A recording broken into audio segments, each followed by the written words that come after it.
Bon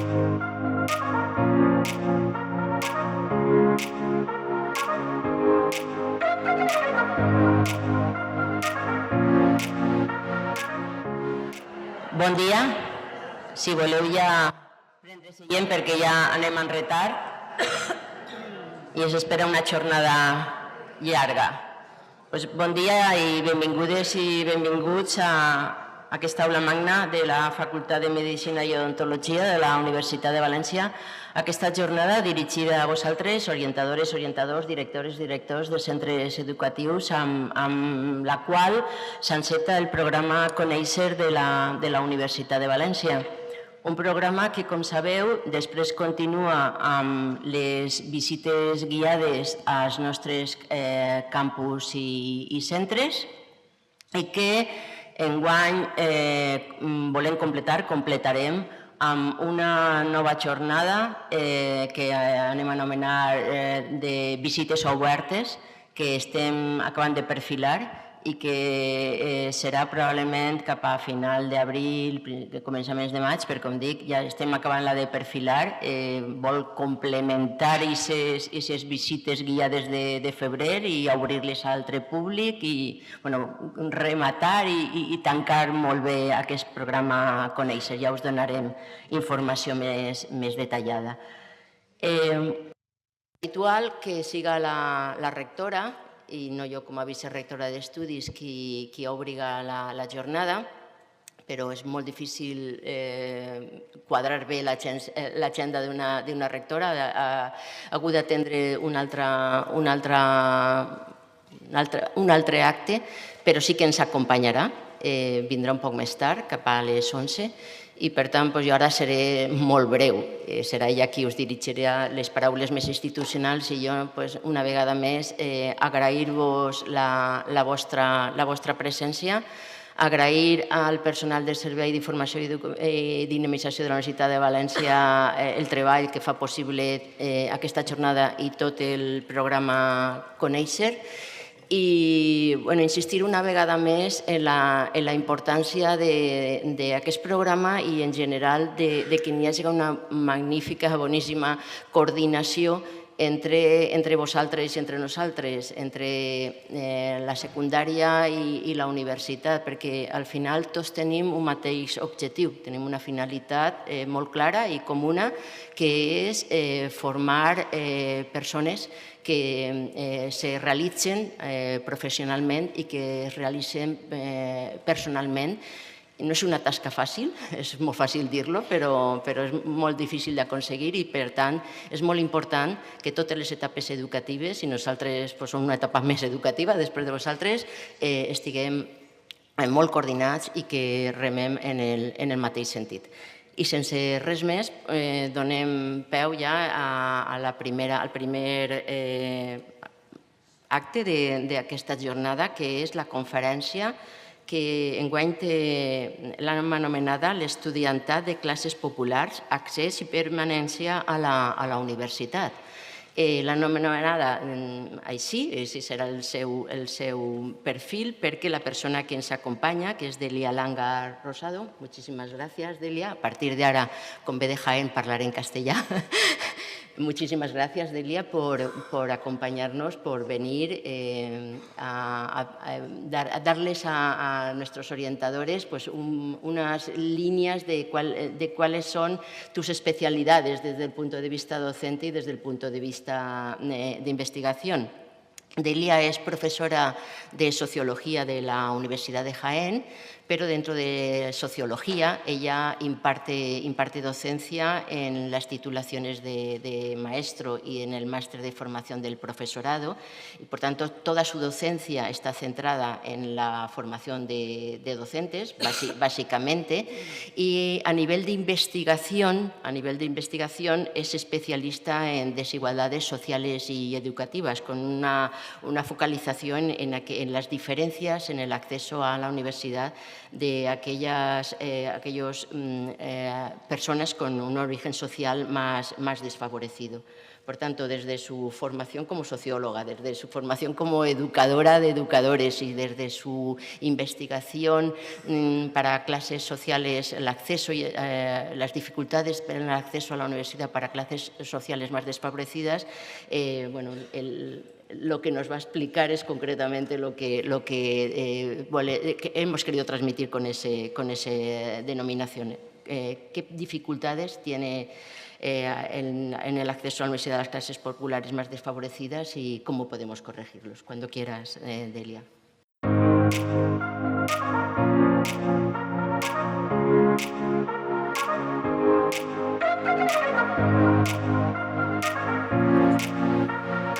Bueno, lo primero, agradeceros a la vicerrectora, a la Universidad de Valencia, al CEDI y muy especialmente a mi amiga y colega profesional Alicia Villar, porque la verdad es que me hace especialmente ilusión estar aquí.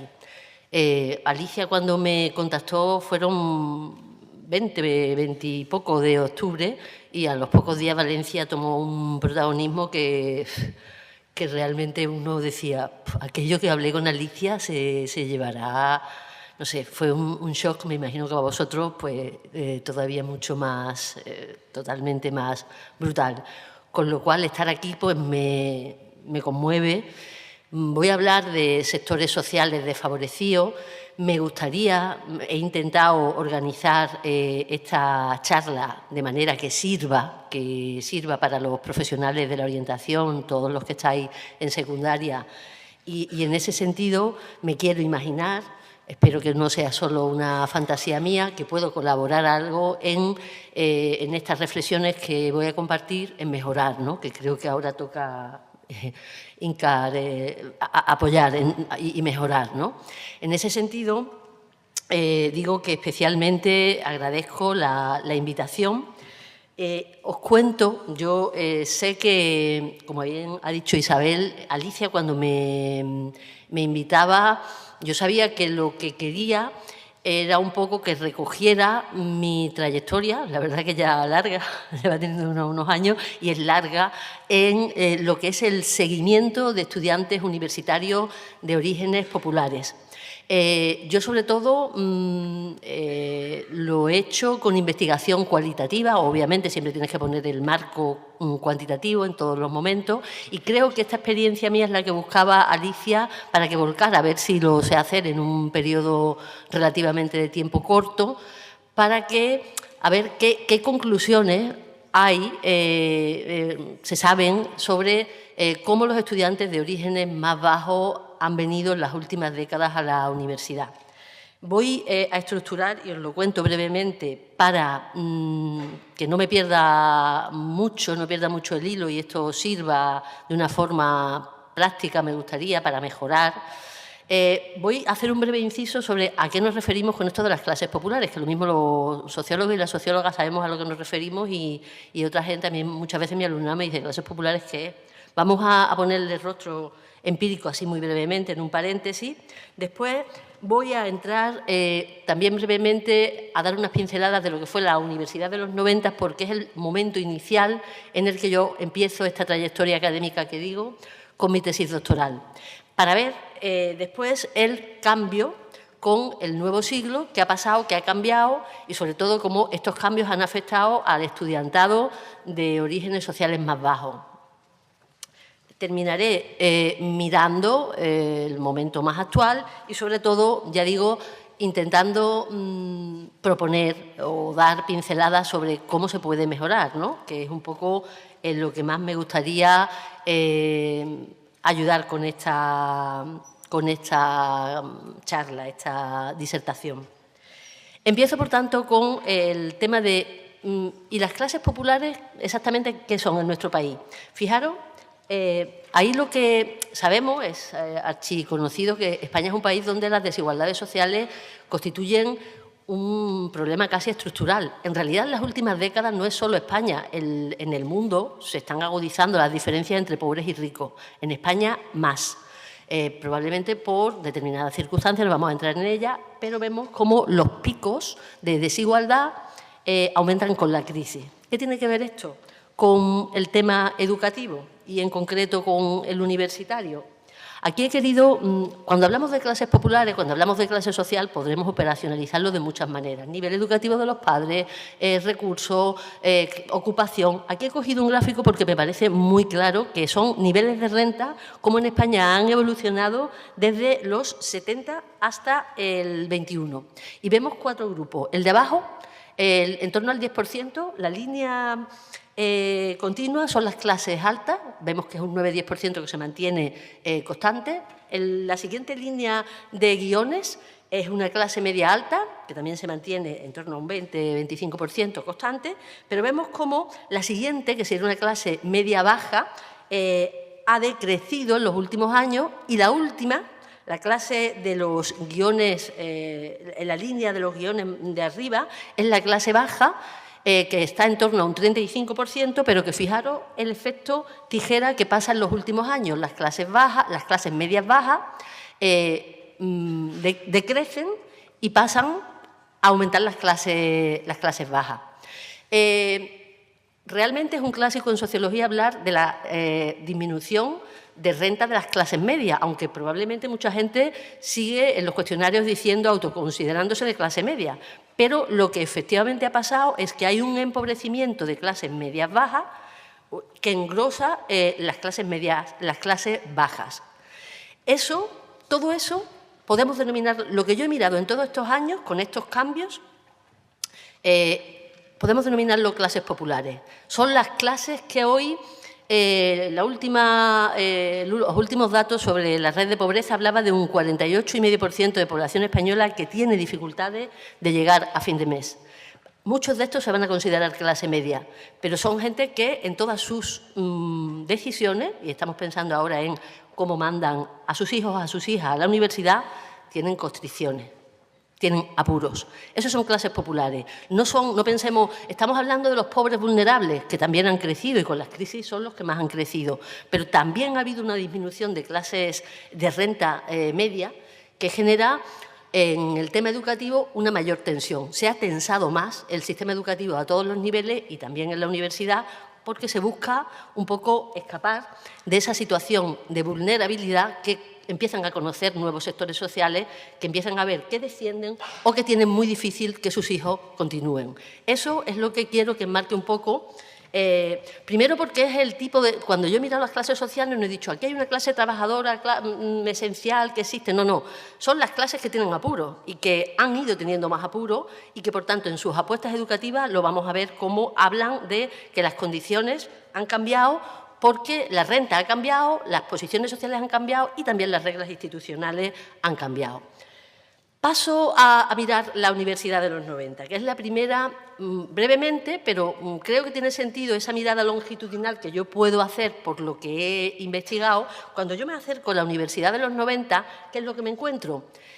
En España se produce el boom universitario, empiezan a acceder nuevos grupos sociales, también de estas clases bajas que son la primera generación, que son gente en cuya familia no había estudiantes universitarios. Ese boom es más de mujeres que de hombres. De los 80, de mitad de los 80 a los 90 crecen las mujeres universitarias un 90%, los hombres un 30%. Entonces, las clases populares que acceden son hombres y mujeres, pero mucho más mujeres.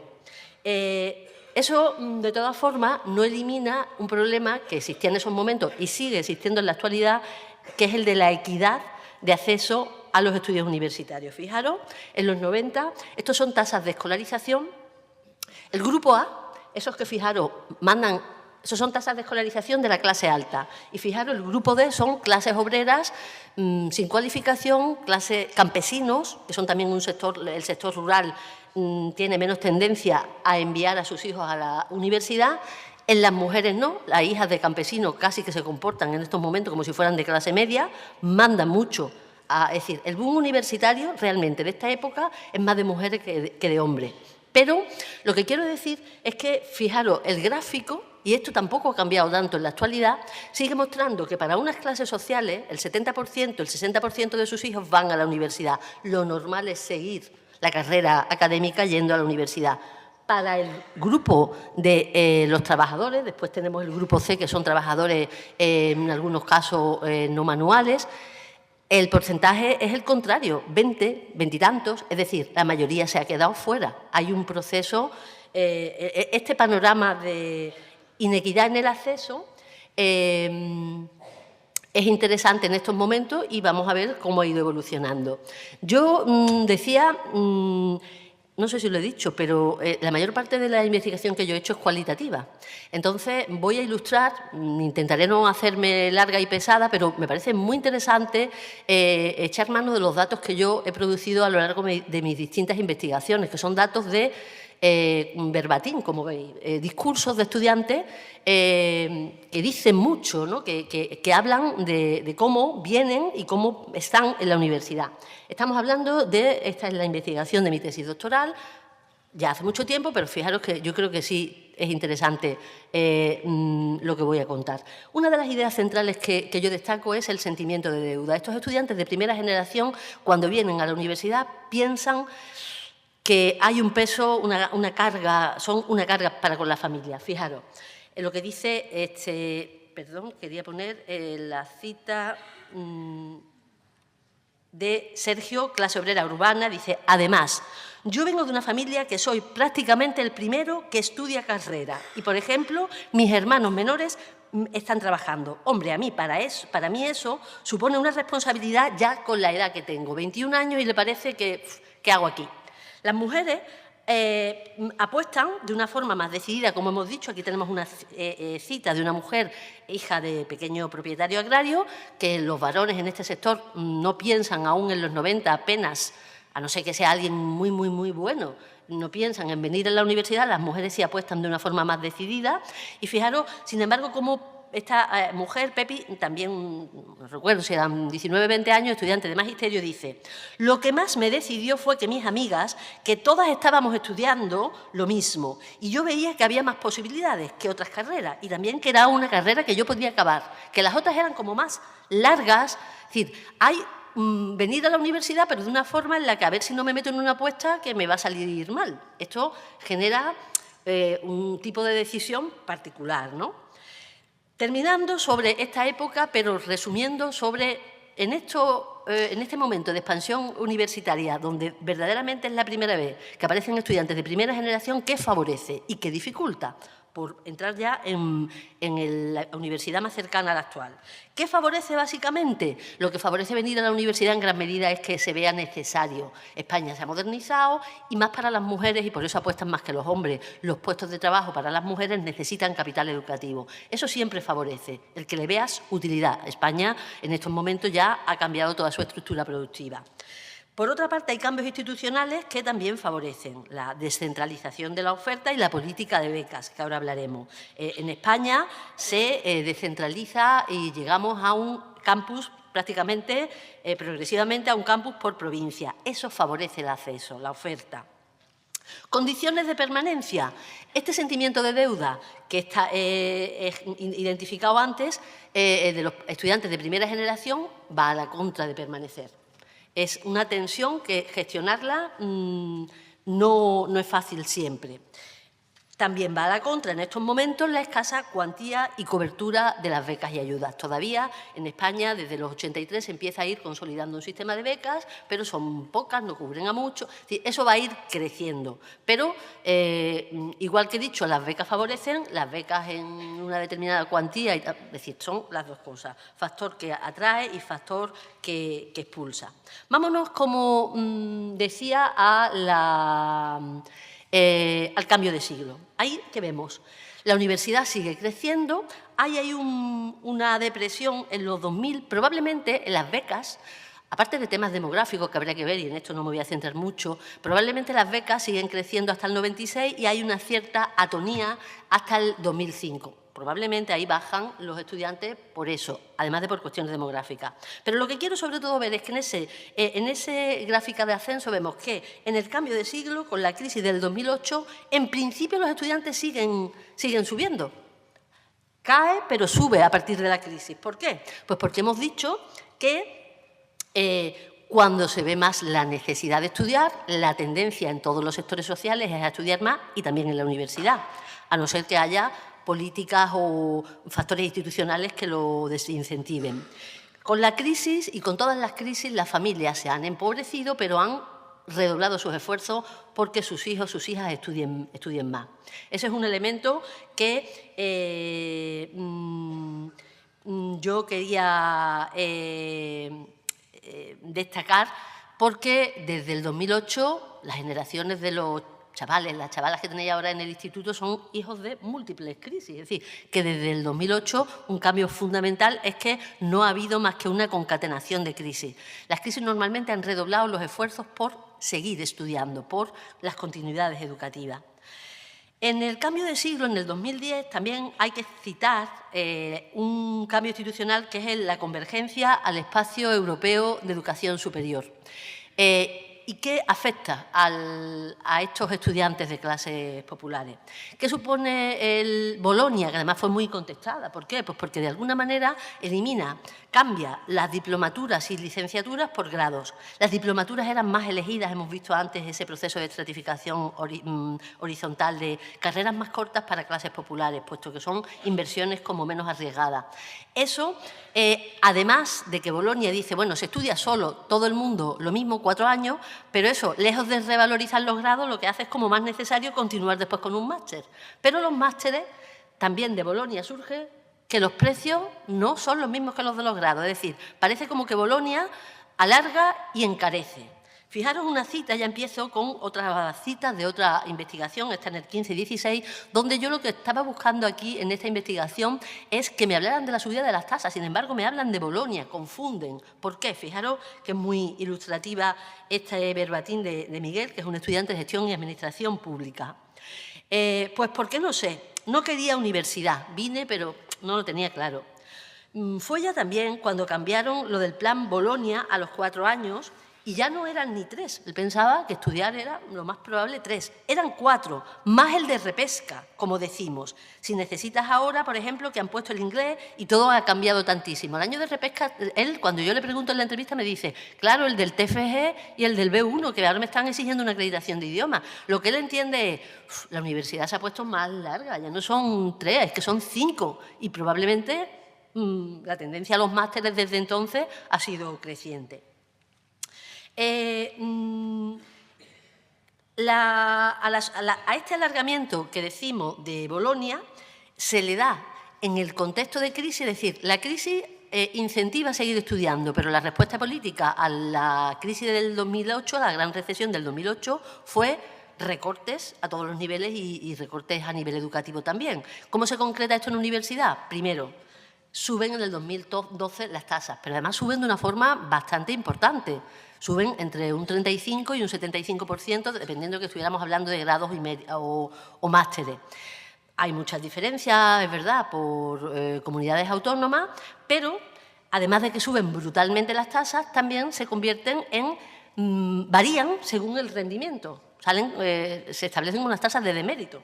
Si empiezas a repetir una asignatura, empiezas a pagar matrícula doble, triple.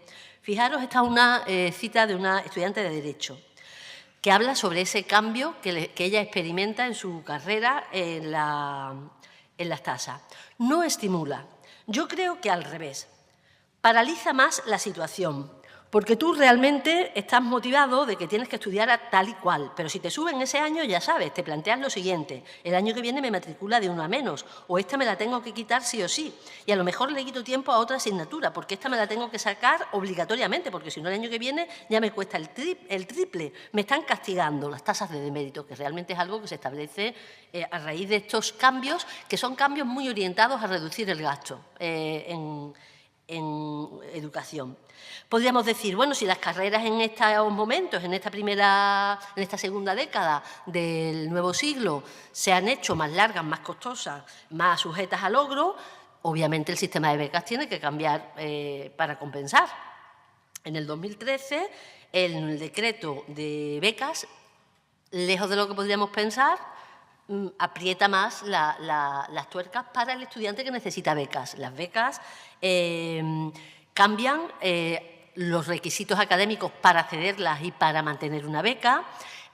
Cambia el sistema, hay una parte fija, pero hay una parte variable que depende del rendimiento, también depende inicialmente del dinero presupuestado. Es decir, todo esto que genera que las becas bajan en presupuesto destinado a becas en estos años, bajan en cuantía y generan un sistema muy complejo y muy incierto. El estudiante no sabe el dinero con el que puede contar para estudiar. Vuelvo a los verbatim de esta época, que después recojo con algunas conclusiones, pero que me parece que son bastante gráficos, bastante ilustrativos de qué significa para el estudiante de clases populares tener una beca. Estamos hablando siempre de una investigación que hago en este contexto de cambios y, por tanto, están recogiendo y valorando los cambios de tasas y de becas resultantes de la política post-crisis, ¿no?, de los recortes. La beca para mí no es un premio a mis notas.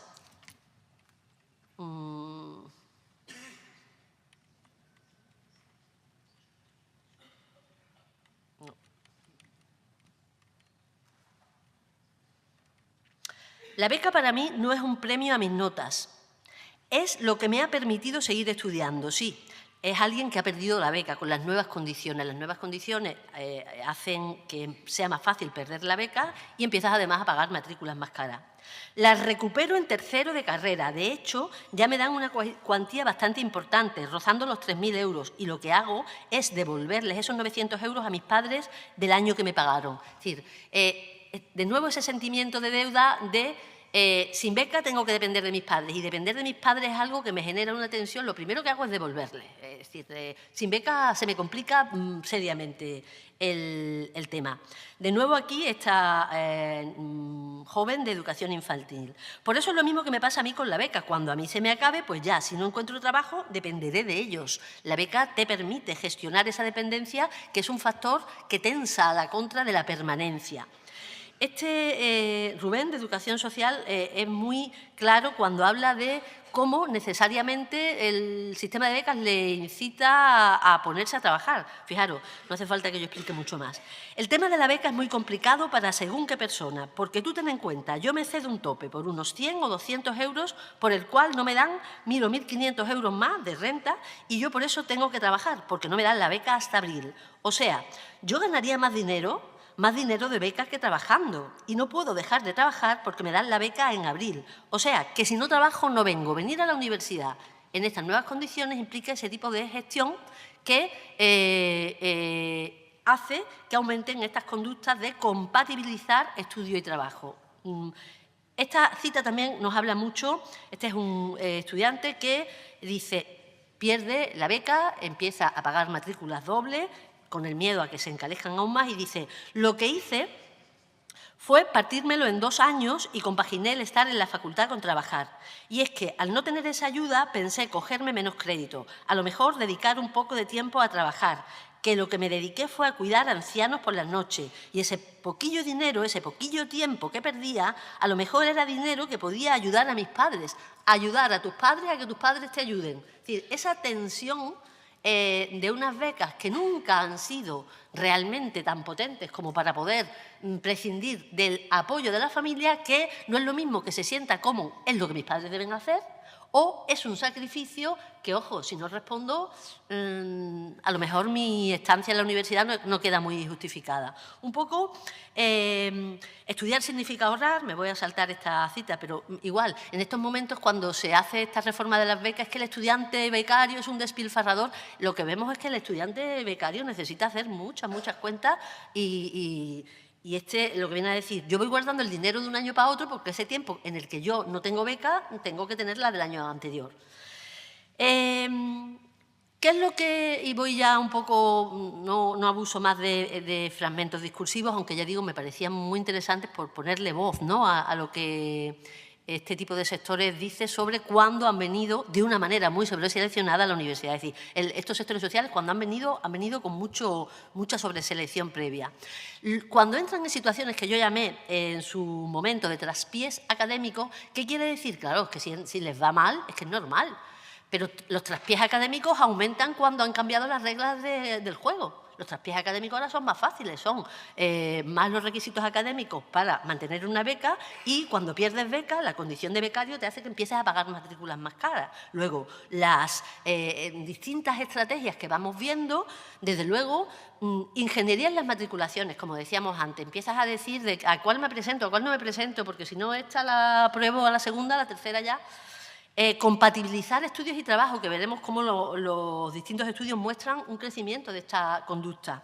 Suspensión o abandono. El abandono o la suspensión, ha habido más de una entrevista en la que me dicen, yo voy a descansar ya de estudiar. Descansar de estudiar es trabajar, no es me voy a dedicar a tomarme un año sabático, a ver si me voy a poner a currar, aunque gane poco, pero voy a acumular para poder continuar estudiando que querría. Después esa suspensión es abandono o no, ya se va viendo. Pero todo ese tipo, de hecho, ya en el informe de ALCRUE del 2018 se van notando todas estas políticas porque se agrandan las diferencias entre las universidades privadas y públicas a la hora del número de años que se tardan en hacer un grado. Todo este tipo de conductas académicas retrasan el estar en la universidad y la pueden hacer muy larga la permanencia. ¿Es un sistema más equitativo y es más eficiente? Que eran un poco los argumentos que se esgrimían. Es que hay que hacer el sistema más eficiente. El problema es que la Universidad Española tiene un problema de eficiencia. Bueno, ¿tiene un problema de eficiencia? Tiene un problema también de equidad. Y probablemente todas estas medidas perjudican mucho más la equidad que lo que puedan mejorar la eficiencia. ¿Por qué? Porque aprietan más a los estudiantes que ya eran más buenos académicamente. Los becarios tienen mayores tasas de rendimiento, de evaluación y de éxito académico. Tardan menos tiempo en realizar el grado. A la hora de venir, como decías antes, también el becario, el estudiante de clases bajas, se exige más. No viene si no tiene una trayectoria medio solvente. Si no tiene una trayectoria medio solvente, opta por otras carreras, frente a otras posiciones en las que venir a la universidad está como más garantizado. En los abandonos también cuenta más el tema del rendimiento. Es más fácil, según la posición social, para la posición social baja, abandonar si te empieza a ir mal. Es decir, realmente son reformas que presionan, autoexigen más a los que ya se exigen más a los que ya se autoexigían. Luego, lo que hace es aumentar el número de presiones, dificultades, constricciones. Tenemos aquí, cuando yo expongo una cita, realmente responde, eso no es una cita aislada, es el tema del arrepentimiento, de la carrera de obstáculos, son maneras en que muchos estudiantes, de una u otra forma, han dicho, venir a la universidad a veces se ha vivido, yo siempre he investigado a los que estaban dentro, se ha vivido como una trampa, una carrera de obstáculos. Aquí estamos hablando de una chica que estudia ingeniería, está en 5º año, pero en los 2 primeros años tuvo ese traspié que les supuso tratamiento psicológico. Fijaros lo que ella dice. A ver, yo también lo que pasa, que no me pongo a pensar ya en plan mal. No es tiempo perdido, porque esos 2 años ahí los tienes. Esos 2 años que has conseguido sacar, ahí los tienes. Pero claro, durante esos 5 años que yo he estado en la carrera, podía haberme sacado 2 FP. Pero claro, eso ya es que te pones a pensar en plan mal. ¿Qué está diciendo? Está expresando de alguna manera el arrepentimiento, ¿no? ¿Para qué me he metido yo en esta cosa que para mí, que tengo menos solvencia, se me ha complicado? Realmente, lo que vemos es que en condiciones de acceso y permanencia, todas estas reformas lo que han hecho es empeorar para estos sectores sociales las condiciones, tanto de acceso como de permanencia, porque han aumentado los costes directos, los costes indirectos y los costes de oportunidad. Y entre los costes de oportunidad habría que incluir si en mi familia no estar dependiendo largamente de mis padres es un costo. Yo en mi familia veo que muchos de mi edad están ya trabajando. si no tengo justificación y solvencia económica para no tener que depender mucho e indeterminadamente en periodos muy largos, probablemente para mí venir a la universidad se me hace menos atractivo, ¿no? Yo en algún artículo he hablado de un cierto reajuste clasista. Estas políticas iban acompañadas de declaraciones. Quienes las implementaron decían: sobran universitarios en España. ¿Sobran universitarios o sobran determinados universitarios de determinados orígenes sociales? Porque en estos momentos también, no lo he dicho antes, pero ese mapa de todas las universidades en todas las provincias españolas hoy es distinto. ¿Por qué? Pues porque desde los 90 a la actualidad no ha parado de crecer la universidad privada. Hoy ya en los másteres se ha dado el sorpaso, salía en prensa la semana pasada. Hay más estudiantes en la privada en los másteres. Entonces, ¿sobran universitarios? Bueno, habría que replantearse si lo que falta es un poco más de equidad, ¿no? Porque realmente desde el 2012 empiezan a surgir distintos, lo voy a hacer de una forma rápida, pero hay distintos estudios que lo que van mostrando es cómo para estos estudiantes de posiciones sociales más bajas la cosa se complica. Herrera Cuesta en el 2019 ya señala una caída de este tipo de estudiantes entre 4,5 puntos y 7. Troyano y Torrents apuntan para las universidades catalanas un descenso de los estudiantes menos tradicionales. Yo estoy hablando sobre todo de jóvenes, pero sabemos que en la universidad hay también otro nuevo tipo de estudiantes de los que yo no estoy hablando, pero también descienden los estudiantes procedentes de los módulos de FP, los mayores de 25 años, así como aquellos de familias con menos capital educativo. Se identifica que si ya pesaba mucho la trayectoria académica previa para venir a la universidad, para el caso catalán se ha estudiado que aumenta, se exigen más tener buenas notas para venir a la universidad. En caso de no tener una trayectoria muy solvente, empiezan a derivar a otras opciones. Ariño, y aquí estos sí son datos que también incluyen las universidades de la Comunidad Valenciana, tanto en el 2017-19 como en el periodo 2022, también muestran un aumento de situaciones de inequidad, como por ejemplo en la composición social bajan las posiciones más bajas, suben las posiciones más altas, aumenta el número de estudiantes que compagina estudiar y trabajar, y con todo lo que eso supone, ¿no? Al final el desempeño académico se ve de alguna manera mermado, no puede ser el mismo.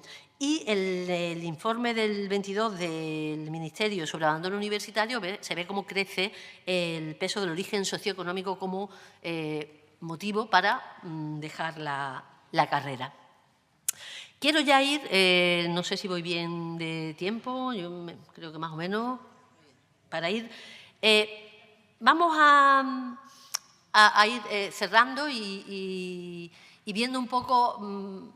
Por lo menos yo voy a plantear una serie de cuestiones que podemos, si nos da tiempo, comentar, debatir, ¿no? O las abrimos un poquito si nos diera tiempo.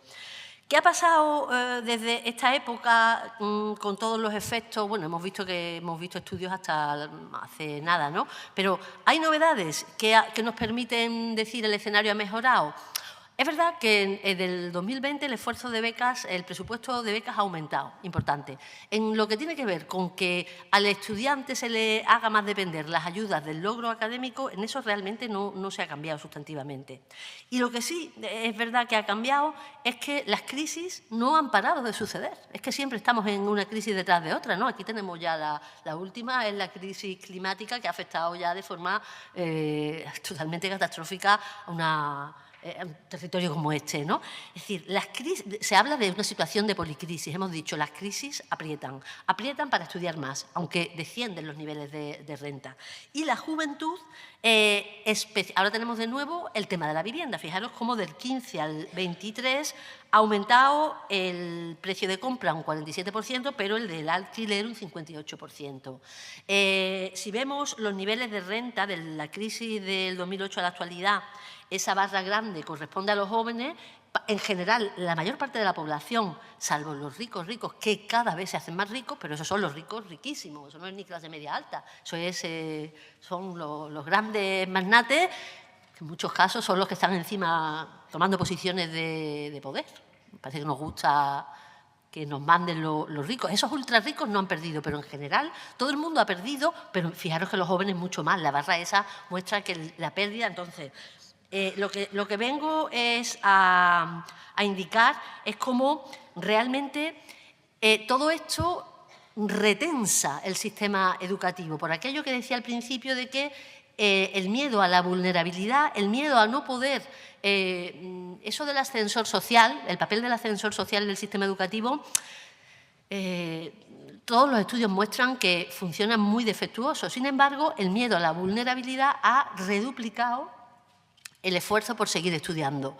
Yo ahora lo que estoy haciendo es mirando estudiantes a nivel secundaria, viendo las diferencias entre quien está haciendo grados medios y quien está haciendo bachillerato. Y lo que tú ves es como, en realidad, transversalmente, todas las clases sociales dicen, hay como una especie de desideratum, hay que seguir, no se puede parar. Pero, ¿cómo se sigue? Es decir, hay como una carrera por estudiar más, pero de una forma un poco de esto de sí pero no. Es decir, se pide más al sistema educativo, pero a la vez se sabe que cuando se estudia más, los títulos van perdiendo valor. Lo que valía antes un grado, ahora probablemente hay que hacer un máster o 2 másteres. Es decir, todo eso genera como una especie de tensión, le he llamado ajuste, bueno, no le he llamado yo, así los sociólogos tenemos esos términos, reajuste credencialista. Es decir, cada vez más hay la idea de que hay que seguir estudiando cada vez más, cuanto más mejor, pero fijaros en lo que tiene que ver con lo que sería la apuesta, digamos, hasta hace muy poco la apuesta ideal era la universidad. Eso yo, al menos en los estudiantes de secundaria, estoy viendo que está cambiando. Ya empieza a pensarse como, no tanto, pero especialmente las clases populares, porque con todas estas nuevas precariedades, constricciones, contingencias, tú inicias una carrera que no sabes cómo va a acabar, cuándo va a acabar, que parece que cuando llegas a una meta, ahora ya es que el máster es otro. Entonces, todo eso genera como una idea de menor atractivo y surgen otras opciones. El discurso que antes ponía de los arrepentimientos, aparecía ya lo de la FP. La FP, además, que fijaros, si la universidad está creciendo muchísimo en la privada, la FP también lo está haciendo. Es un gran nicho de mercado, porque las familias están por invertir más en educación y las que la universidad lo ven como una carrera demasiado alejada, quimérica, utópica. Todo el mundo dice, al menos en mis entrevistas ahora con secundaria, que la universidad está muy bien, pero algunos te hablan de algo real y otros como, pero bueno, la universidad está muy bien, pero ya veremos. Muchas estrategias de voy a hacer una FP, después pasaré al módulo superior y ya veré si acaso la universidad. Es decir, la idea de la universidad como único camino, a mí me parece que ha cambiado y no es ni bueno ni malo, simplemente como estamos hablando de equidad, para quién ha cambiado más que y para quién menos, ¿no? Es decir, no estoy diciendo todo el mundo tiene que venir a la universidad, no estoy diciendo eso. Estoy diciendo otra cosa, ¿no? Voy terminando y un poco con la idea de propuestas, ¿no? Propuestas de mejora por aquello de no acabar, que análisis más crítico, más... No creo, no sé, ahora me decís, pero yo creo que no os parecerá ni muy crítico, ¿no? Yo creo que se ajusta bastante a lo que vemos, ¿no? ¿Qué mejora? ¿Qué mejora? Desde luego, estar motivado para estudiar porque te sirve, eso mejora muchísimo. El acceso de las mujeres a la universidad de los años 80 y 90 fue eso. Tenemos que estudiar, si no nos quedamos de ama de casa y eso cambió culturalmente. Mejoran muchísimo las becas, pero becas que cubran todo tipo de costes y que incluido el sentimiento de dependencia, esa gestión emocional de la deuda, y que además las becas sean un derecho y no un premio, un derecho, una garantía con sistemas también más simples, más seguros, con cantidades que te permitan más solvencia. Eso yo diría que es lo que más. La idea, el mito, no sé, vosotros que trabajáis en secundaria, si hay un cierto mito de que estudiar en la universidad no es transversal, pero sí se ha extendido. Bueno, es que estudiar en la universidad es un rollo, es algo muy teórico y hay que tener saberes más prácticos. No es que no haya que hacer crítica del currículum en la universidad, que por supuesto que sí, pero a ver si esto es un mito que es más, son más proclives a aquellos que tienen menos tendencia a venir a la universidad por las dificultades de implementar este tipo de carreras, y es un mito que retroalimenta procesos de autocensura. Es decir, venir a la universidad sí sirve. Sí sirve, te mejora laboralmente, profesionalmente, a nivel de formación permanente a lo largo de toda la vida, a nivel de salud, a nivel de participación política, a ver de cómo gestionamos lo público, todo eso mejora. Luego, a ver si también vamos cambiando determinados, ahora que estamos en época de bulos, de que falsas creencias, a ver si empezamos también a cambiar esa idea, porque realmente yo creo que son los sectores más populares los que a veces adoptan esa actitud como antiintelectual, ¿no? Es un rollo, bueno, es un rollo. Pues más rollo en una sociedad de la información abandonar las trayectorias educativas y encima diciendo que lo intelectual es, no sé, un privilegio. De lo que estoy hablando es de que no lo sea, porque si lo es, creo que mal va la cosa. Por supuesto, y ya con esto voy terminando, yo en ningún momento voy a insistir mucho en lo de, bueno, si cambiamos la idea y decimos que la universidad es muy guay, pues va a cambiar la cosa. Yo creo que no, eso es un elemento. Más importante es cambiemos realmente las condiciones que hacen reducir los riesgos de abandonos, de trayectorias largas y precarias. Realmente actuemos sobre las condiciones materiales que hagan más atractivas las apuestas universitarias y que no parezcan tan utópicas, ¿no? Como muchas veces parece que para determinados sectores está muy bien venir a la universidad, pero quizá esto no es para mí, o quizá ya veremos, quizá cuando ya termine un superior, si yo voy viendo y si voy... Son como carreras más contingentes. Y ya con esto acabo. La idea que yo estoy transmitiendo es, no estoy haciendo aquí marketing, no venía a la universidad, no estoy diciendo eso. Estoy diciendo, el tema de la equidad básicamente de lo que va es de que se elija con igualdad, que venir a la universidad sea tan opción para unos como para otros, porque no es cierto que hacer estudios universitarios sea una pérdida de tiempo. Muchas gracias y espero no haberme cedido mucho, que no lo sé.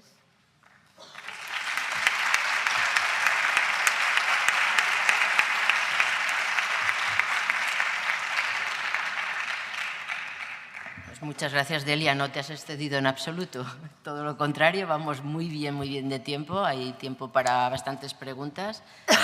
Y estoy segura que las habrá porque yo creo que has puesto sobre la mesa muchísimas variables, muchísimas ideas y has interrelacionado muy bien cómo afectan las políticas públicas educativas, tanto desde el punto de vista de estructura de los planes, desde Bolonia, como las políticas públicas educativas en materia económica, tasas y becas, cómo afecta al acceso a la universidad y al sistema educativo, diría, en general. Te has centrado en la universidad, luego has enlazado universidad con FP, que es una de las cosas que baraja mucho la gente que quiere continuar, ¿no? Si FP universidad, pero estoy segura que las políticas públicas, bueno, estoy segura no, las políticas públicas afectan también a qué estudiantes nos llegan a secundaria, no solo a la universidad, sino que incluso antes se produce ese bache social.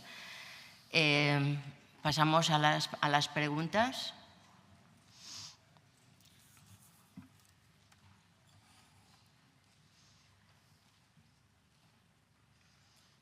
¿Ninguna? ¿No hay ninguna pregunta? ¿Inquietud?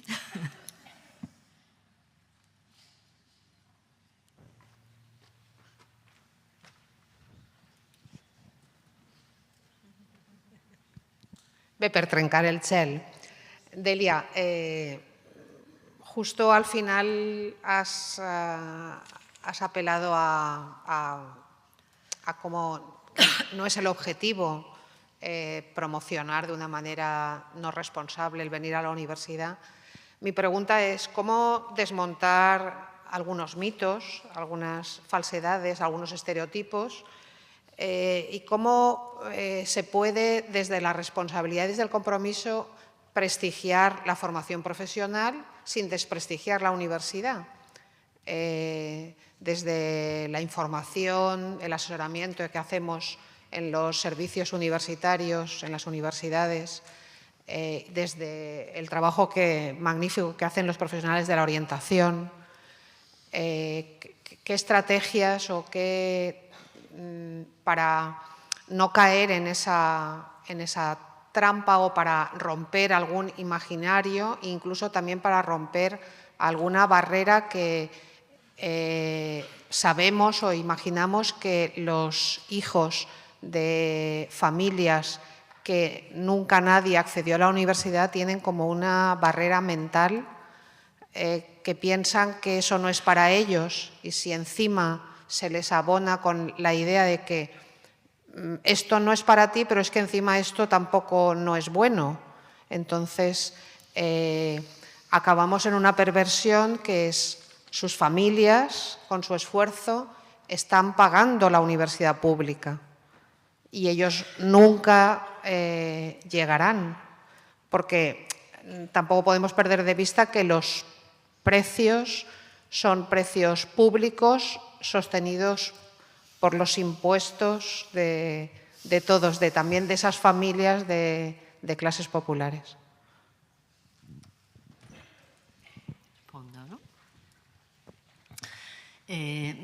Hombre, yo... ¿cómo se cambia un mito? ¿Cómo una idea falsa? Porque es absolutamente falso que estudiar más, quien quiera estudiar más, no estoy diciendo, todo el mundo tiene que venir a la universidad.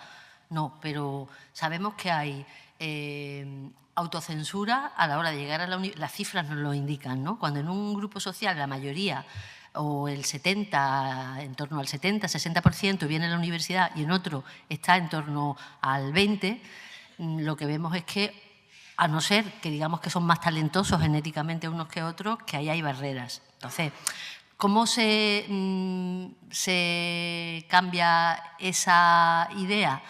Yo ahí es verdad que me encuentro menos imaginativa, probablemente porque no estoy con los chavales de secundaria. A mí lo que más se me ocurren son medidas materiales, políticas de becas, que me parece muy interesante lo que señalas con lo de las tasas. Hay quien cada vez más, esto es polémico, yo no lo he sacado, pero ya que tú lo indicas, hay quienes dicen, probablemente las políticas de becas más fuertes que se asemejen, bueno, aquí tenéis las becas salario, ¿no?, en la Comunidad Valenciana, que son más potentes y que...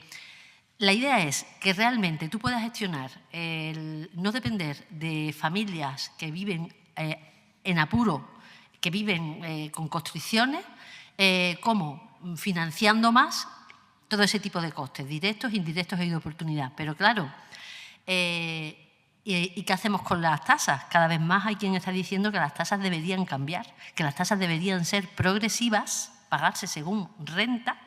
Por ejemplo, Cataluña algo de eso hace, porque lo que sucede es que el que pierde la beca, y no son el último informe de los datos de la semana pasada, salían los datos del Ministerio y el último informe en cifras universitarias indica que casi un 40% pierde la condición de becario. El que pierde la condición de becario empieza a pagar tasas caras.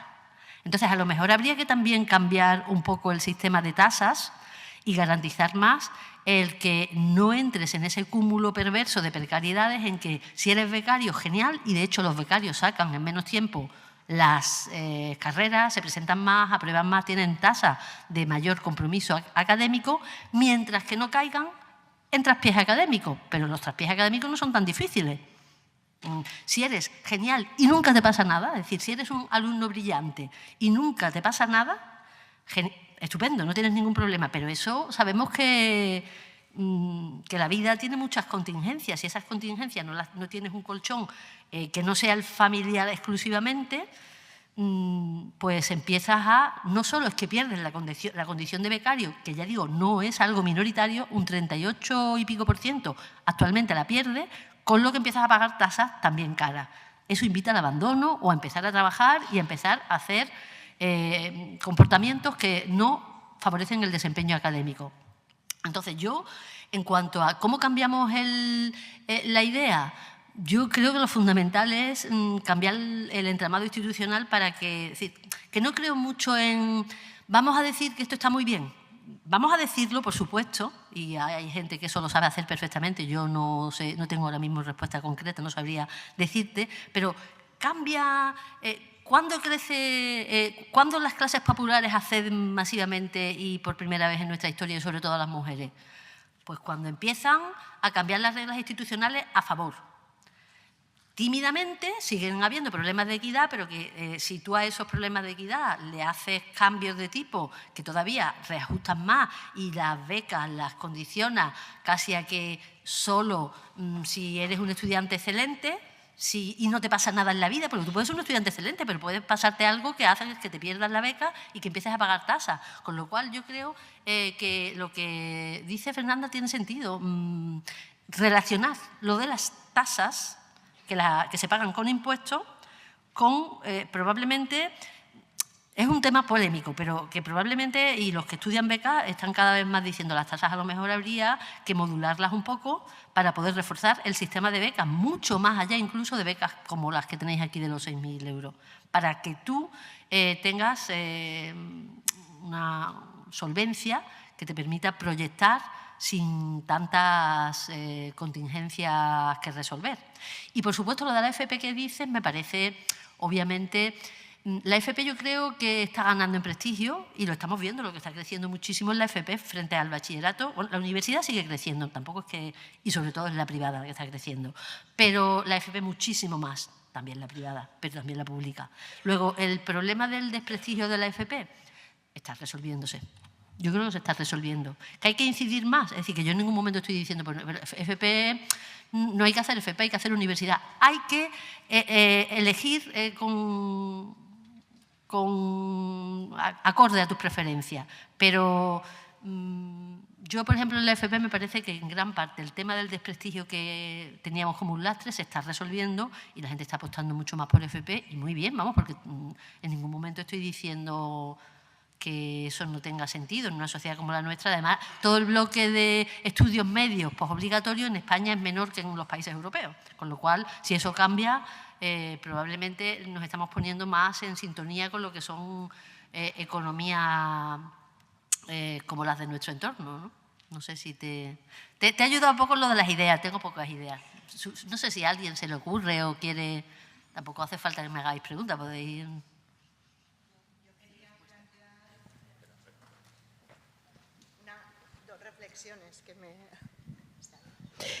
Buenos días. Yo soy orientadora, pero estoy en contacto con alumnado universitario. Soy asociada hace 15 años y bueno, pues me encanta, ¿vale? A mí se me han generado dos reflexiones, no hay respuesta. Por un lado, en la evolución de estos últimos 15 años, yo he visto en el alumnado de la universidad esa responsabilidad hacia el estudio universitario se ha tendido a un cierto rentabilismo. O sea, tú dime de qué me tengo que examinar porque yo lo que necesito es aprobar. Eso por una parte. Y desde el punto de vista también de la paradoja que supone que la has mencionado también ahora al final, como el alumnado responsable que le cuesta, que sigue, que incluso hace 2 titulaciones a la vez y las saca adelante, pero aquel alumnado que por esas trabas que puede ir encontrando, pues estamos viendo en las universidades públicas, pues gente se me ha ido, o sea, mira, me tengo que ir porque no puedo pagarla, la beca ya no la tengo, sobre todo en esa etapa que has comentado que coincidió con un ministro de universidades que sesgó mucho las condiciones de las becas. Mi planteamiento aquí es la paradoja de cómo han subido notoriamente las universidades privadas y están creciendo. Entonces, el alumnado no puede pagar, el alumnado tiene ese sentido rentabilista, pero está utilizando la universidad privada.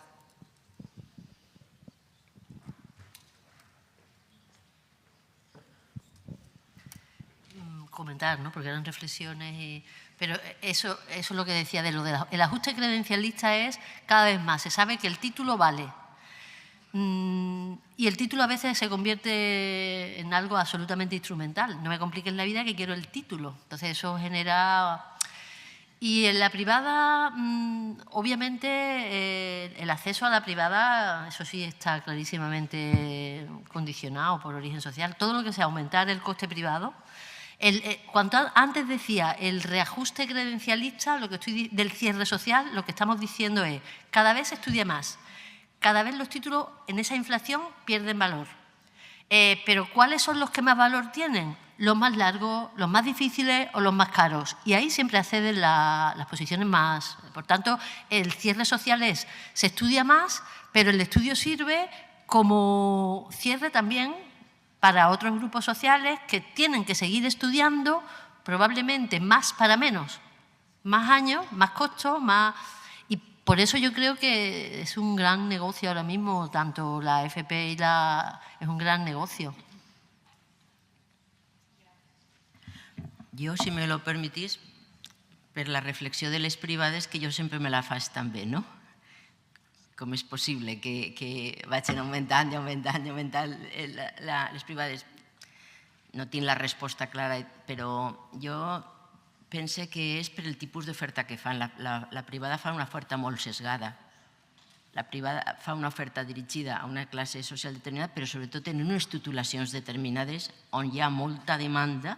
O sigui, si veus l'oferta de la privada no és generalista, està molt focalitzada en unes titulacions que tenen moltíssima demanda i que les universitats públiques, per molt que vulguem, també tenim darrere unes restriccions econòmiques i normatives que no ens permet posar més places.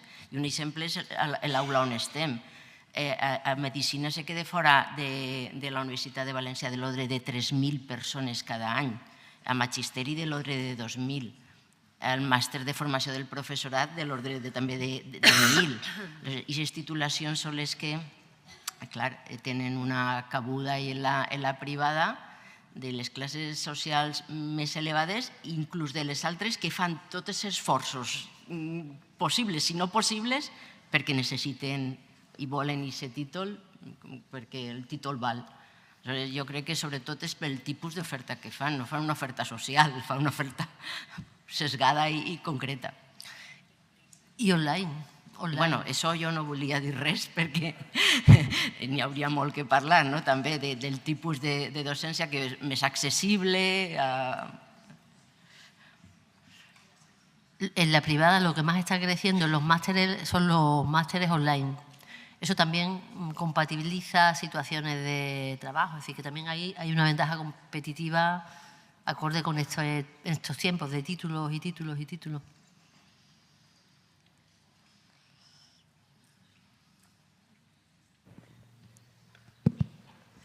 Sí, jo volia fer una reflexió arran del que ha dit la companya pel tema del creixement de la formació professional i per les restriccions que ara tu estaves comentant de les places.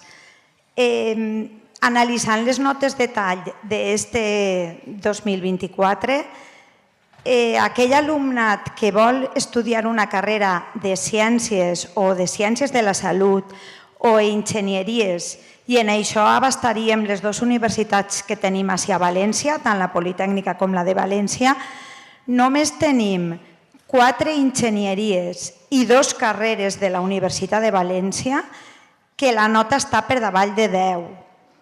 Això vol dir que hi ha una competència per entrar en el nostre alumnat increïble i els orientadors hem d'inventar quines opcions els obrim a aquells estudiants que han estat suant 2 anys un batxillerat de ciències i no tenen opció a entrar a una universitat pública a València perquè no tenen una meravellosa nota.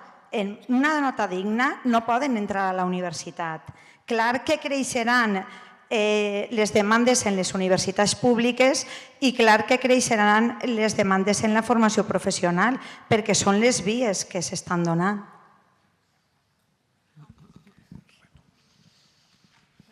Crec que més que una pregunta també és una reflexió, no? que compartís totalment. I una altra vegada anem al mateix, no? La nota de tall no la posa la universitat, la nota de tall se posa automàticament perquè és oferta-demanda. I cada vegada més les titulacions de ciències i d'enginyeria tenen demanda. Jo concretament, si voleu, el meu perfil, jo soc química, enginyera química, aleshores dintre de que soc vicerectora d'estudis conec prou bé aquest entorn de ciències i d'enginyeria. Clar, en enginyeries o en ciències podem augmentar sistemàticament les places de física o de qualsevol enginyeria química si no tenim professorat i laboratori per ampliar i ampliar i ampliar. Són titulacions també molt cares i que necessiten, si vols donar-les una qualitat, uns recursos materials també importants. Aleshores estem limitats per ahir, com deia, per les possibilitats que tenim de creixement i malauradament la nota de tall no la posem, és oferta-demanda i l'oferta són titulacions que oferten poques places perquè no hi ha capacitat per a més. És una reflexió que jo compartís totalment aquesta inquietud, no sé com resoldre-la.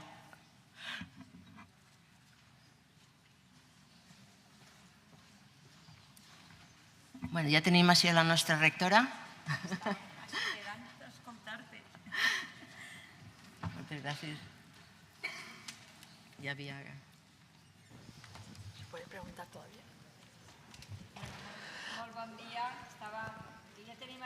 Ja tenim així a la rectora, dic que estava esperant escoltar-te, Isabel, perquè la reflexió o qüestió realment és molt important i si em permeten vaig a començar per ahir perquè és un tema que, com deia la vicerectora, ens ocupa i ens preocupa com a universitat pública que volem atendre a totes les persones i que ningú es quedi enrere, que tot el que vulgui estudiar en la pública puga fer-ho.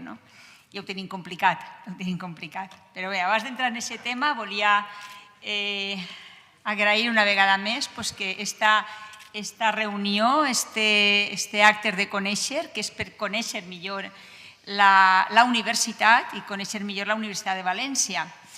A mi m'agrada molt acudir sempre a este acte, ho feia com a vicerectora d'estudis i després també com a rectora sempre que ha estat així a València intenta assistir perquè valoren molt i molt positivament la tasca del professorat, de batxillerat, dels orientadors i orientadores en aquests anys tan importants per a que l'estudiantat prenga la seva decisió de què fer en la seva formació futura, què fer en l'etapa següent quan s'acaba aquest batxillerat. I com deia la vicerectora, es pot tirar cap a la formació professional o es pot tirar cap a les universitats. Nosaltres, com bé saben, som una universitat que l'any passat complirem 525 anys, una universitat que varen començar en 1499 amb els estudis de lleis i de medicina i que hem anat creixent en aquests 525 anys, dona per molt, evidentment, però hem anat creixent sempre amb aquesta visió d'universitat pública i oberta a la societat. En aquests moments tenim totes les branques del coneixement, des d'enginyeries a humanitats, passant per ciències socials, jurídiques, salut, ciències bàsiques. És a dir, a mi m'agrada dir sempre de tot i molt bo, perquè el molt bo no és que ho diga la rectora, que evidentment no hauria dir altra cosa, sinó que està valorat i constatat per les rànquings en els que estem posicionats a la segona universitat millor de tot l'estat espanyol i entre les 100-200 millors d'Europa i del món. Per tant, és una gran universitat i és una universitat, repeteix, pública i, per tant, nosaltres el que volem és que tots aquells estudiants i estudiantes de batxillerat que vulguin continuar la seva formació puguen fer-ho en una universitat pública, perquè no tot el món té recursos per a continuar formant-se en una universitat privada i nosaltres tenim aquesta responsabilitat d'ofertar aquestes places. Quin és el problema en el que ens trobem? és el problema del finançament. Nosaltres som una universitat pública que venim anys ja demanant un pla de finançament plurianual que ens permeta fer una planificació d'infraestructures i que ens permeta fer una planificació també de plantilla per a incrementar les places en aquelles titulacions que tinguin més demanda. Jo he de dir que, i no sé si s'haurà plantejat ja sí, però que nosaltres cobrim places en totes les titulacions que tenim. No hi ha cap titulació que ens quede en places sense ocupar, sense demanda. Però, efectivament, sabeu, igual que nosaltres sabem, que n'hi ha unes titulacions que tenen més demanda que altres. Ho dia la vicerectora, les titulacions de ciències i enginyeries estan adquirint cada vegada més demanda, la qual cosa és bona perquè les professions del futur ja ens diuen que les enginyeries van cap a aquest futur i seran necessàries les ciències, també les ciències bàsiques en tot el tema de la importància de la investigació i la innovació. I després hi ha altres titulacions, com les relacionades amb la salut, que també tenen moltíssima demanda per totes les necessitats sanitàries en el sentit més ample del terme. No sols medicina, que ho és l'estrala en la demanda, però és infermeria, és psicologia, és fisioteràpia, és a dir, que realment el tema de la salut és un tema important que ja cal abordar i cal abordar amb bons professionals. Entonces, dic això i enllaç en el que estava dient la vicerectora amb molt bon criteri, és que el punt de tall no el posem la universitat. La universitat pública, com a universitat pública, hauríem poder no tindre punt de tall, sinó que aquells que demanaren matricular-se es poguérem atendre. Però, clar, això requereix un finançament que no tenim. Entonces, nosaltres, per què està el punt de tall? El punt de tall està relacionat amb les places que ofertem. Si en medicina, en lloc d'ofertar 350 places, en poguérem ofertar 600, doncs el nota de tall i la llista d'espera baixaria dràsticament. El mateix passaria en les enginyeries, el mateix passaria en dret, és a dir, en totes les titulacions, si podem augmentar el nombre de places, baixa el punt de tall. Però el número clausus que diem no podem augmentar-lo perquè implica fer un grup més amb tot el que implica també en algunes titulacions de laboratoris que a més cal anar renovant-los i actualitzant-los i que en l'infrafinançament que estem tenint tenim un projecte de millora dels laboratoris, però que tot això és amb molt d'esforç per a donar el millor servei com a universitat pública. En aquesta reivindicació em diuen que soc una rectora que sempre estic demanant, però és que no puc deixar de fer-ho, perquè si volem donar un bon servei tenim que tindre aquest pla de finançament plurianual que els governs autonòmics no acaben de tancar-nos. Malgrat això, la Universitat de València està compromesa en aquesta qualitat docent, està compromesa en la recerca i està compromesa en la transferència de coneixement, perquè nosaltres el que volem així és formar persones, formar professionals, formar persones també amb valors crítics que siguin autònoms a l'hora de prendre les seues decisions, que siga una docència relacionada amb la recerca, perquè tots hem viscut situacions, per exemple, el Covid ha posat de manifest la importància de la investigació, la importància de la recerca per eixir d'aquestes situacions. Ara, en la Dana, en la catàstrofe tremenda que hem viscut i que estem vivint, també serà la ciència i la investigació el que tindran que escoltar els governs per a aquesta reconstrucció. Jo ara vinc de la nau d'una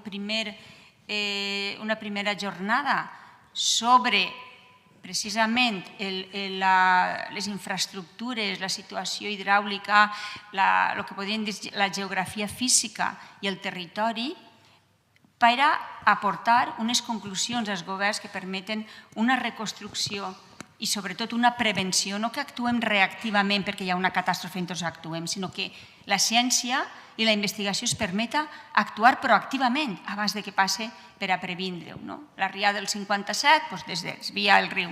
Ara la Dana veurem què més s'actua, però han hagut pèrdues de vides i pèrdues de benestar per a moltes famílies. Per tant, dic això perquè és important en la universitat la formació, però és molt important també la ciència i la transferència de coneixement. I aquest és un compromís que tenim també com a universitat pública, fer aquesta investigació i que arribi a la societat per a millorar la qualitat de vida de totes les persones. És això el que creem i és això el que volem que els nostres estudiants des del primer moment vegin aquesta formació, però també en una investigació el més actualitzada possible. Perquè sempre quan en la universitat som PDI, som personal docent i investigador, és perquè tenim la responsabilitat d'aquestes dues tasques, la docència i la investigació. Jo sempre dic que quan s'investiga, la docència també és millor, perquè es porta a aquesta docència aquests resultats de la investigació que van elaborant-se dins d'equips cada vegada més multidisciplinars. Per tant, dic tot això perquè també és una cosa que vosaltres, com a orientadores i orientadors, podeu parlar amb els vostres estudiants, perquè del que es tracta és que trien, que puguen triar allò que més els il·lusiona, allò que més els agrada. És cert que hi ha que mirar també, hi ha persona que mira més l'eixida professional, però és important estudiar el que a un li agrada, allò que se sent satisfet, allò que l'ompli. I després, quan un és bo en el que estudia i es pren interès, al final jo crec que acaba treballant també en algo que l'il·lusiona i això al final és el futur de la persona, és el benestar d'aquesta persona. Perquè jo els ho dic també en les graduacions, que també m'agrada molt estar amb els graduats i graduades, sempre es dic, ara acabeu una etapa, heu de prendre decisions. La decisió que prengueu serà la millor en aquestes circumstàncies, però si s'enganyeu no passa res, rectifiqueu. Així en la carrera dius, és que si s'enganyen, doncs tampoc passa res, és a dir, són joves i hi ha casos que han començat una carrera i pensen que els agrada més una altra cosa.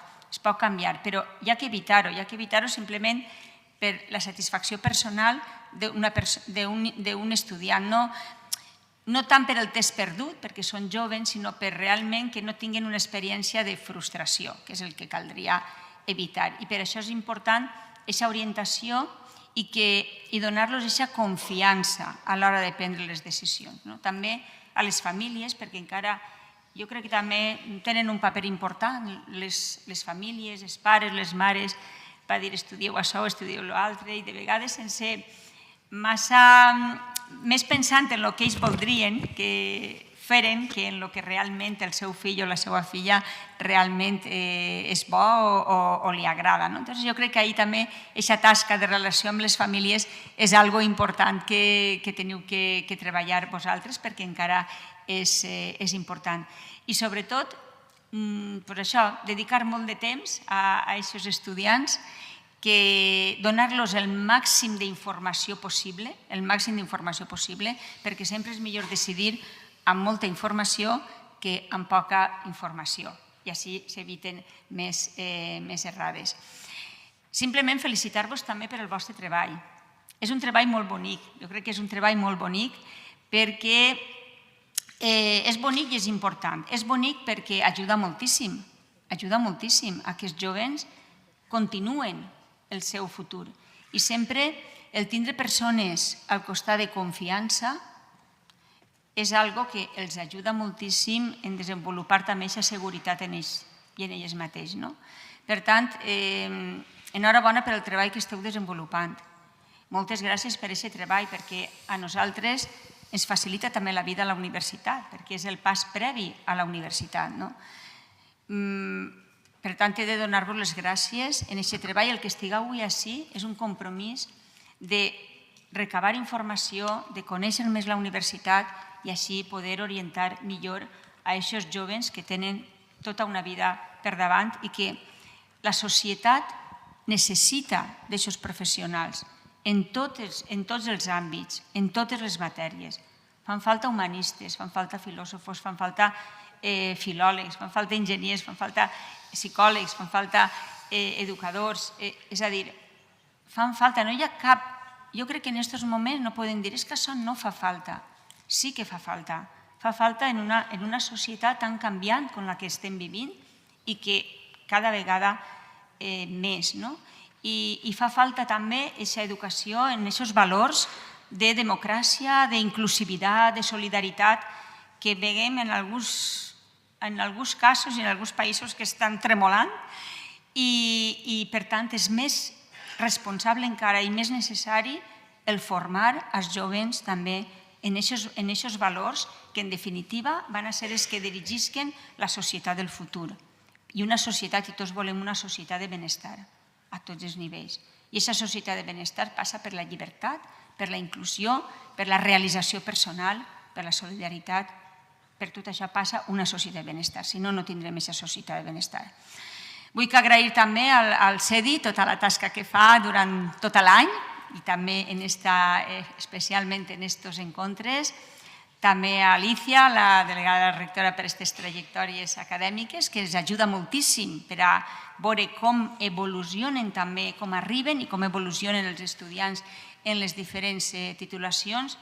I, per suposat, a la vicerectora d'Estudis, que té ja una llarga experiència, quasi la mateixa que jo, la mateixa que jo, perquè varen començar a treballar en estudis igual, al mateix temps, i, per tant, una llarga experiència en el que són els estudis a la Universitat de València, en tota l'evolució que han tingut, cap a on anem també, perquè pensem que ara orienteu cap a els graus, estan després els màsters, estan els doctorats, està la formació també al llarg de la vida, la informació complementària cada vegada més necessària per a aquestes competències professionals que són necessàries per a la inserció laboral, és a dir, que acaben el batxillerat i s'obri un gran ventall de possibilitats que és important que coneguen i que tinguin en compte. Jo ahir estava en un foro d'empleo i deia el degà del col·legi professional, és que esteu en un moment en què encara aneu un poc despistats, i parlava a la gent de quart del grau. Diu, però jo quan vaig acabar anava molt més despistat que vosaltres. Dic això perquè ara tenim molta més informació que teníem fa 10 anys o fa 15 anys quan un arribava a la universitat. Cal aprofitar aquesta informació i per això esteu vosaltres per a traslladar-la de la millor manera possible. I que aprofiteu també aquests encontres per a preguntar tot el que considereu. A nosaltres ens ajuda també per a millorar i que les portes continuen obertes durant tot l'any i molt especialment fins que finalitza la matrícula per a que aquesta informació siga fluida entre tots nosaltres. També agrair la conferència, que ja ha estat ara la conferència anterior. Moltíssimes gràcies. Sempre busquem una temàtica que pugui enriquir aquest encontre. Així és que gràcies per la vostra assistència, molt d'ànim per a continuar orientant a aquests joves que és tan important orientar bé i que tingueu una jornada molt positiva. Moltes gràcies.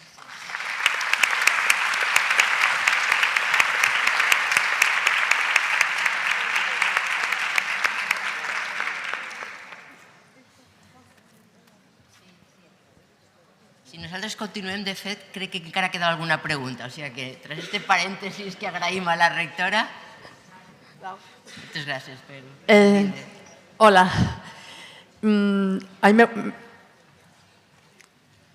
Me gustaría preguntar, Delia, si tienes...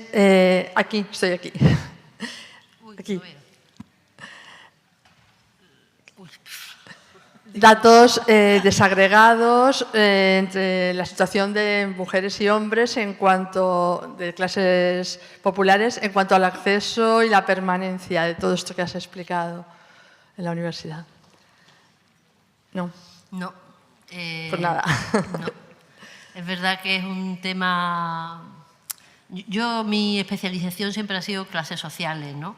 Y es verdad que al hablar de clases sociales, en el tema universitario tienes que empezar diciendo, bueno, realmente clases sociales, pero el acceso fundamental son las mujeres de clases populares, ¿no? Pero realmente, bueno, datos hay muchos, ¿no? Porque en la universidad el acceso masivo de la mujer sabemos que tiene un sesgo técnico, ¿no? Todo lo que son las STEM, igual que por clase social vemos que hay una tendencia a estudios más cortos o cuando esa posibilidad existía, ha persistido en sus orígenes en los 90 y en los 80, la mujer accede masivamente, pero no a las técnicas y a la ingeniería, y eso persiste. Es decir, que eso no ha cambiado. Esa temática es, digamos, la más estudiada y yo conozco de que es evidente, pero yo no me he acercado nunca específicamente desde el punto de vista del género y sería fundamental. Lo que pasa es que eso da la trayectoria que una tiene es la que tiene, pero es muy pertinente, la verdad. Gracias.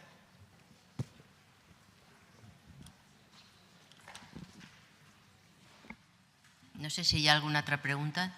Jo des d'ací no veig molt bé. Sí.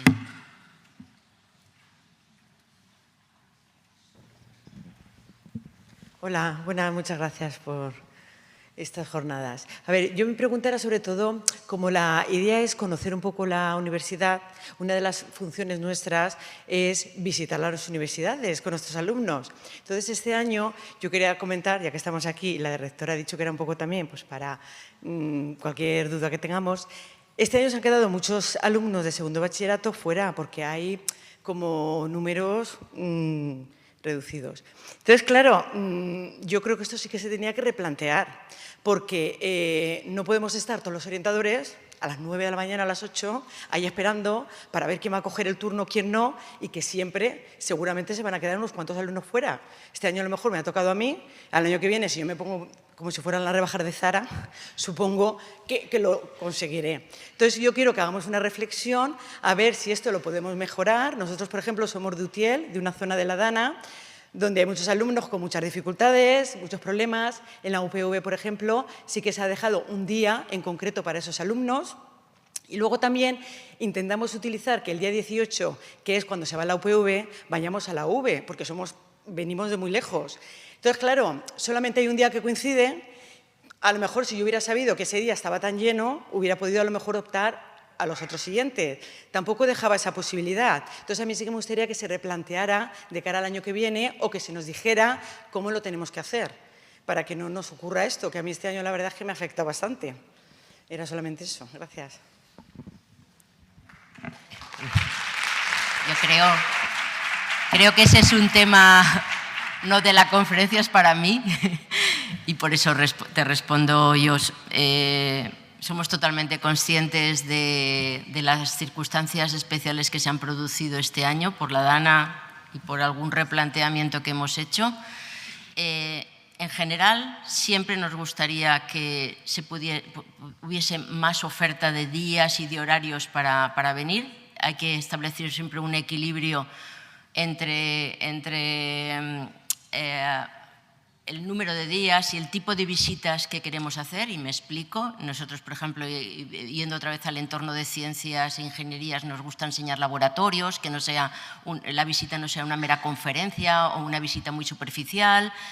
Y eso, pues claro, visitar laboratorios, incluso hacer alguna experiencia con los estudiantes, pues limita las posibilidades que tienes de recibir personas. Eso no es una excusa, simplemente para que sepas que lo reflexionamos todos los años, ¿no? Cómo hacerlo. El año pasado hicimos más días. Y insisto, este año somos conscientes de que se han quedado fuera algunos centros. Y esta reflexión concreta sobre centros afectados por la Dana la tenemos en la cabeza y la vamos a solucionar.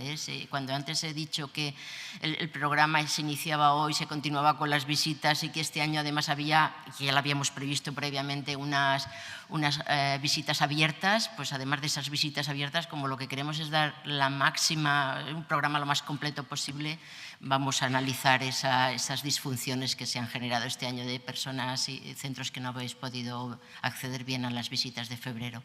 Lo vamos a ver y todos los años reflexionamos, de verdad.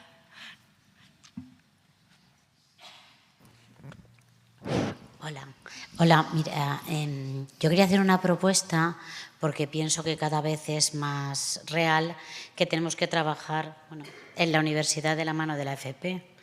Ahora mismo no nos dirigimos, los orientadores y las orientadoras, no nos dirigimos únicamente al alumnado de bachillerato.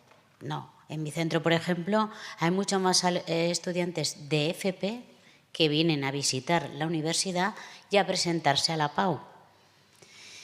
Tenemos algunas dificultades para que el estudiantado de FP pueda encontrar un fácil acceso. Uno es, por ejemplo, encontrar en la universidad una página que nos diga de los estudios universitarios que el sistema de homologación con los ciclos formativos, porque hay que ir a un sitio recóndito de cada secretaría, de cada facultad, a buscar en una hoja común no muy accesible qué prácticas, qué practicum le convalidan o qué optativas de cada uno de los estudios. Entonces, no sé si a lo mejor existe una común para que nosotros podamos facilitárselo a los estudiantes y luego también pues considerar un poco que ahora mismo va a haber muchos más estudiantes procedentes de estudios de formación profesional en la universidad porque se utiliza como una pasarela. Los estudios de FP se utilizan ahora mismo como una pasarela para los estudios universitarios y sobre todo en ciertos estudios en concreto. Entonces, bueno, pues que ellos va a haber más gente de FP en la universidad porque además la prueba específica también tiene más duración para los estudiantes de FP, ¿no? Entonces, bueno, simplemente quería decir eso, que nos facilitáis también un poco la labor de que llegue más gente también a la universidad. Pues tomo nota también, va para mí. Yo no considero en absoluto, nunca lo he considerado y no considero en absoluto la FP como una competición de la universidad, sino como una vía paralela o consecutiva como vía previa, ¿no? Y me parece muy bien la vinculación entre FP y universidad. De hecho, bueno, conforme estabas hablando, yo he trabajado el convenio con Consellería, que es la que establece las vinculaciones directas entre ciclos formativos y grados, y supongo que eso es a lo que te refieres, ¿no? Cuando existe esa vinculación directa, que existe, hay que reconocer 30 créditos, es verdad que esos 30 créditos se materializan en unas asignaturas en cada titulación y en cada universidad y hay que acceder centro a centro, pues tomo nota de hacer una página específica de reconocimientos para FP que se visualicen desde una entrada específica para ello. Bueno, tomo nota.